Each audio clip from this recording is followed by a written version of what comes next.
Thank you, Sean. Yeah, I will. Good evening, everybody. Pleasure to be among all the award winners. Bill is 93, as you saw.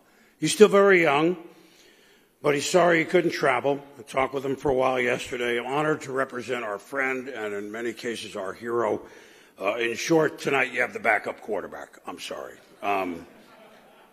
So I want to, inventors, innovators, interesting group, right? I want to take you back to the 70s, not the 1970s, the 1870s.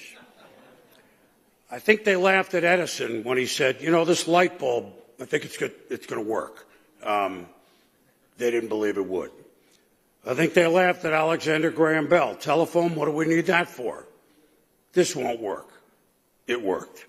All right, now to the 70s that some of us might remember, if we admit it. Two inventions stand out before the one I'm going to talk about with Bill. I got a great idea. I'm going to bottle water and charge $2 for it. What are you, an idiot? We have fountains. We have faucets. No one's going to pay $2 for bottled water. Wrong. All right, I got another idea. So I'm going to take a cup of coffee and I spray it. I'm going to put in some flavor. I'm going to add some whipped cream and I'm going to charge $5.95. What are you, an idiot? Chock full of nuts at 75 cents. Well, Starbucks work too. So, with that in the background, I bring to you the idea of Bill Rasmussen and why he's here tonight, a guy that started his radio career in Amherst, Massachusetts in 1963. He later was TV in Springfield, Massachusetts, the Pioneer Valley, 413 area code, PR and announcer of the Hartford Whalers. And then, late 70s, he had an idea. We're going to put Connecticut sports. Basketball, still the Yankee Conference, pretty good. Connecticut football, we're going to put it on cable TV in Connecticut. Well, we didn't have mountains, but we had hills and we had a little cable in the late 70s. How do you do this? Well, I'm going to paraphrase it now. You see, there's this dish, this big dish. It sends a signal up in 2/5 of a second to the satellite. And then in 2/5 of a second, it comes down and it's received by another dish. Well, who do we talk to about this? Well, how about RCA? They might be a good start. So we took a drive down to the Jersey Turnpike to RCA. Where are they, in Parsippany? It's always an exit. So what is that, exit 14A, or is that Carteret Rahway? Past the Vince Lombardi service station, you can't miss it. So I, of course, wasn't in the meeting, but Bill has told me the story many times. Make a long story short, see, we have this satellite up there, and there's plenty of spots available. You'll never believe it. One of them is all yours in 1978 when he had the meeting. Cost $35,000 a month. Nobody can bump you off if you make the payment. It's yours. $35,000 a month. The bill essentially said, it's a lot of money for just Connecticut. I'd have to take a third mortgage, and I don't know. And then the last thing they told him in the meeting, and by the way, was it Telstar? Was it Sputnik? I mean, what was the satellite? I don't know. So, Sputnik, we remember.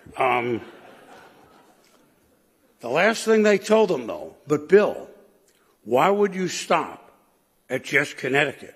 For the same $35,000, you could go to all 50 states.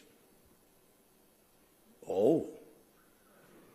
It was like the Clampetts and Beverly Hillbillies, oil in the backyard, you know? Ellie Mae running around, but we digress. So with that background, he proceeded, bought some land in Bristol, Connecticut, and on September 7th, 1979, we became what you saw. Lee Leonard and George Grand. George is here tonight, and a lot of people very proud of this moment, obviously. 24-hour sports, that'll never work. What are you, an idiot? Who's going to watch sports for 24 hours? Well, nobody. But what people didn't know is that people get off work at 2 in the morning on the West Coast and you have something on. Now, some of the things we might have had on, darts. I did darts once. The replay was great, the wrist action. It was really interesting. Midget racing, and well, not tattoo, but the not mini-me, but I mean, there were little cars. They ran around. But we had Australian rules football. Now, that was the best, right? We still love that with the hat. We still don't know what the rules are, but who cares?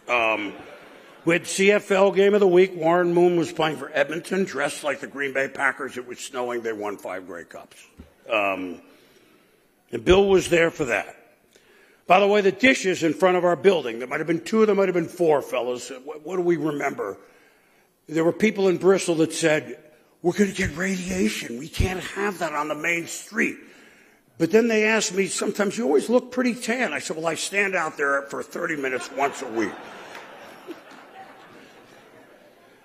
But through all this hilarity, we were on, and Bill was there when we started SportsCenter, which was the very first show, and it's done okay. Made a deal with the NCAA, which was pretty smart. Chet's idea, of course, but Bill was there when we started the NFL draft. There's another, Pete Rozelle said it's like reading the phone book. What are you doing? That was okay. Made a deal with Anheuser Busch. Other than that, we had ads like for Ginzu knives and stuff, but pool tips. But with Anheuser Busch as the sponsor, the first event we ever had on, I digress, and then I'll move on here, because pretty soon I'm going to owe a thou. I like piano, though. It's okay, Sean. Our first game, you can't make this up. Men's professional slow pitch softball. Okay, that's okay. It was the Kentucky Bourbons at the Milwaukee Schlitz, brought to you by Budweiser. It was perfect. But it was a pretty good idea, like bottled water and the Frisbee and the hula hoop and the phonograph and the electric light bulb. And we all owe it to Bill Rasmussen.